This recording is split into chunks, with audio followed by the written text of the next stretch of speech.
বন্ধুরা, আজকে মুসুর ডাল রান্নায় একটু পরিবর্তন আনার জন্য মুসুর ডালের একটা নতুন ধরনের রেসিপি আপনাদের সঙ্গে শেয়ার করব। এখানে আমি 50 থেকে 60 গ্রাম অথবা 1 কাপ মতন মুসুর ডাল নিয়ে নিয়েছি আর 2টো ডিম নিয়ে নিয়েছি। প্রথমে মুসুর ডালটা আমি সেদ্ধ করে নেব।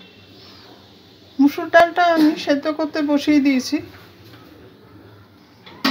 এখানে জলটা আমি 1 গ্লাস ব্যবহার করেছি। ডালটা পাতলা ডাল হবে না, জলটা সমস্ত সোক করে নেবে। অল্প একটু নুন দিয়ে দেব সেদ্ধ হওয়ার সুবিধার জন্য। ডালটা সেদ্ধ হয়ে গেছে। এই অবস্থায় গ্যাসটা আমি বন্ধ করে দেব। এখানে একটা মিডিয়াম সাইজের পেঁয়াজ নিয়েছি, একটা টমেটো নিয়েছি, কাঁচা লঙ্কা নিয়েছি 2টো, আর 5-6 কোয়া রসুন নিয়েছি। এগুলো সমস্ত স্লাইস করে কেটে নেব। পেঁয়াজ, টমেটো, রসুন সব স্লাইস করে নিয়েছি। এখানে জিরে, ধনে, হলুদ, লঙ্কা 1 চামচ করে নিয়ে নিয়েছি, লঙ্কাটা 1/2 চামচ নিয়েছি।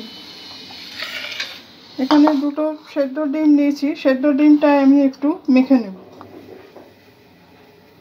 2 টেবিল স্পুন সর্ষের তেল দিয়ে দিয়েছি।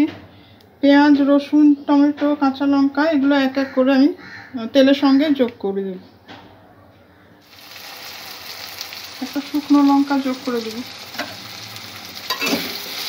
পেঁয়াজ রসুনটা ভাজা হয়ে গেছে, যে মশলাগুলো নিয়েছিলাম সেগুলো যোগ করে দেব। 1 চামচ আদা বাটা দিয়ে দেব। মশলাটা কষার জন্যে স্বাদ মতো নুন দিয়ে দেব। অল্প একটু চিনি দিয়ে দেব। মশলাটা কষা হয়ে গেলে সেদ্ধ ডালটা এর মধ্যে দিয়ে দেব। সেদ্ধ ডিমটাও এর সঙ্গে মিশিয়ে দেব। এটা আপনারা ডিম মুসুরের ভর্তা বা মুসুর ডাল চোখাও বলতে পারেন। ভাত, রুটি সব কিছুর সাথেই ভালো লাগবে। ডিম মুসুরের ভর্তাটা প্রায় রেডি। নামাবার আগে 1/2 চামচ গরম মশলা মিশিয়ে দেব।